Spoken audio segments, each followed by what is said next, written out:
Quirko recaps, presenting The Last of Us. Season 1. Pedro Pascal is Joel, whose normal life with his daughter, Sarah, is rudely interrupted by the zombie apocalypse. Things go bad real quick.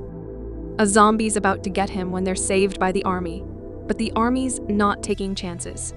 They're shooting anyone, and Joel's daughter, Sarah, dies in his arms. Sorry for interrupting you guys. I just want to tell you that thousands of children are dying. You don't need to be Muslim to support them. Back to the story. Now, 20 years later, civilization has fully collapsed. Joel's living in the Boston quarantine zone, where life is, not great. He's become a smuggler to make extra money, and right now, his goal is to get a car to get out of here. But Tess, Joel's partner / sort of girlfriend, tells him there's a problem. The guy they were going to buy a battery from sold it to someone else. Now meet Ellie, a precocious teenager with a real foul mouth being held hostage by the Fireflies, a revolutionary group fighting against Vedra, the remains of the military, who are technically a military dictatorship. They also want a car to get Ellie out of town. In fact, they're the ones who bought Joel's battery. But the deal went bad, and the battery was a dude anyway. So it's like, hey, Joel, we'll pay you to get Ellie out of here. So, Joel, Tess, and Ellie leave the quarantine zone, and post-apocalyptic Boston is beautiful in its own way. Except, of course, it is infested with zombies. But they're not your usual undead zombies. This show's cool because they're made by a fungus, the cordyceps that, gets in your brain and takes you over. So instead of walking corpses, this show has mushroom zombies, which are arguably even grosser. They run into an advanced version, a clicker, because the mushrooms have covered their eyes, made them blind, but they click to find you with echolocation. And oh, I'm coming at ya. These things are really hard to kill. And we find out what makes Ellie so special is that she was bit, but has not turned. She's immune somehow, and the Fireflies are hoping she's the key to a cure. But unfortunately, at the Firefly outpost, everyone's dead. And more bad news. Tess was bit. So as a horde of zombies are coming for them, Tess stays behind. And oh no, it's the gross mushroom zombie kiss. But Tess, with the lighter and the gas, boom, sacrifices herself so Joel and Ellie get out of there. So the new plan is, take Ellie to where Joel wanted to go in the first place, to find his brother, Tommy, in Wyoming. They stopped to get supplies at Bill and Frank's place. Bill was a doomsday prepper type who turned this town into a nice little compound. One day, Bill met Frank, and it's an incredible standalone episode. A beautiful apocalypse love story, with a real tearjerker ending, as they died in each other's arms. But as for their contribution to the story, Joel and Ellie get their truck. So Joel and Ellie are on a road trip, and at first, Joel's a real grumpy pants. He's like, hey kid, you're just cargo. But Ellie's youthful enthusiasm starts to melt his icy cold heart. She finds a book of bad puns, reads them all the time, and Joel starts to like this kid. But they run into trouble in Kansas City, get ambushed by raiders. One's got Joel, and Ellie's gotta shoot him, so now the whole city's hunting for him. But these aren't normal raiders. These are a revolutionary group that just overthrew their really bad Vedra. But their revolution is getting out of hand. They're also hunting down this nice guy, Henry, and his younger brother, Sam. They team up with Joel and Ellie to sneak out of the city, but on the way out, they're pinned down by a sniper. Joel takes him out, but not before he called in reinforcements. Now everyone's here. Henry's gonna give himself up to save the kids. But wait, what's this? In any zombie story, the real monsters are the humans, but don't forget, there's also zombies. A huge colony was underground here, including this absolutely massive zombie, covered in hard mushroom scales, a bloater. It's an intense scene as our gang runs out of there. They're almost caught at the end, but saved by, a little kid clicker. And tragically, the newly independent Kansas City is overrun. And more bad news. Sam was bit. Oh no. Ellie tries to save him with her magic blood. Of course it doesn't work that way. And he attacks.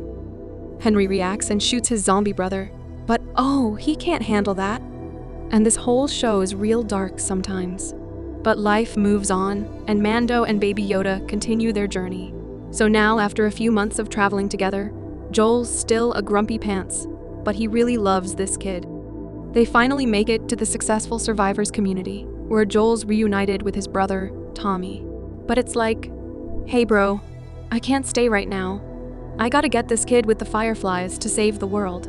And there's a lot of emotion, like Joel's worried he can't protect Ellie, and Tommy's gonna be a father. But for his contribution to the main story, Joel and Ellie get his horse. They go to a college in Colorado, where the fireflies had a science lab. Unfortunately, it's abandoned. Looks like everyone went to Salt Lake City. But just now, some raiders show up, and Joel's gotta kill this guy so they can escape. But unfortunately, Joel was injured real bad. Joel's like, hey girl, just leave me. But Ellie's not gonna do that. She's not gonna lose another person she loves. We see her backstory at the Fedra Academy, but her best friend was leaving to join the Fireflies. They had a magic last night at the abandoned mall, where they both admitted they like each other. But then a zombie got in, and they both got bit, and it was tragic, as Ellie had to kill her zombie friend, and then learn she was immune. So now Ellie's out hunting when she runs into two guys, and they seem nice at first, but they're with the group that attacked the hospital that Joel killed them. They come out in force to finish Joel off. Luckily, Joel's healed up enough, he gets the jump on this guy, and as he's interrogating them, goes into beast mode. Where's Ellie? This guy tells him, but Joel kills him anyway. The other dude's like he was telling the truth. Joel's like, yeah, I believe him, and kills this guy too. No mercy. So Ellie's a prisoner. But the leader here, David, is being nice to her, really wants her to join their group. It's like, hey man, why do you care so much about me? And it's like, oh, 'cause he's a pedophile. Ellie's not having that. She'd rather die fighting, and turns out this guy's leading a cannibal cult. It's like, all right, plan B, we eat you. Ellie gives him pause when she reveals she's infected, and while they're considering, oh, she busts out of there. She ends up trapped in the burning steakhouse, and it's a deadly game of hide and seek, but finally Ellie gets the jump on him, and she makes absolutely certain this guy's all the way dead. When Joel catches up to her, she's pretty scarred. He's like, don't worry, you're safe now, baby girl. And as far as he's concerned, Ellie's his real daughter.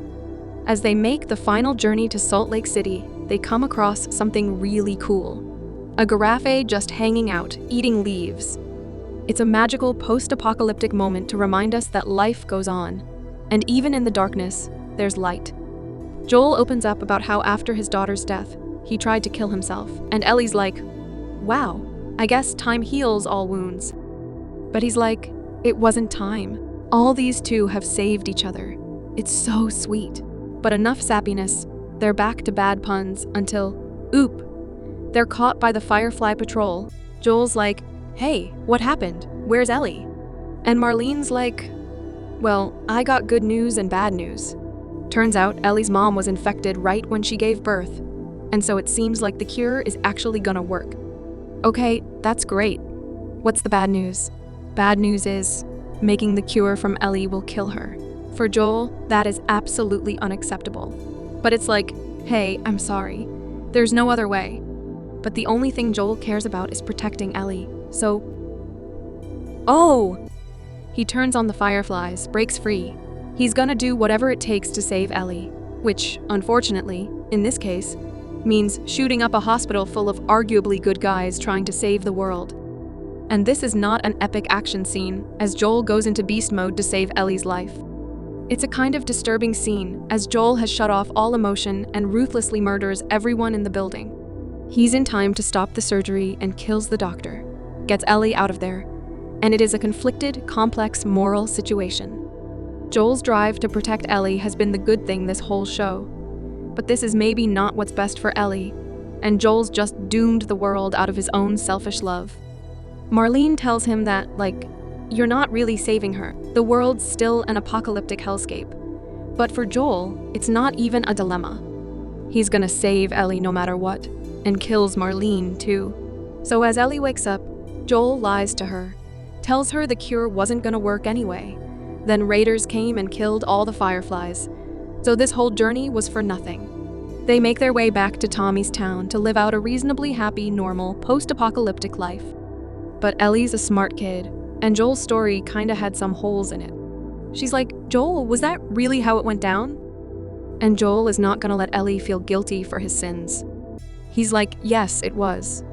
And Ellie maybe kinda knows that he's lying to her, but she says, okay. And that's where The Last of Us Season 1 comes to an end.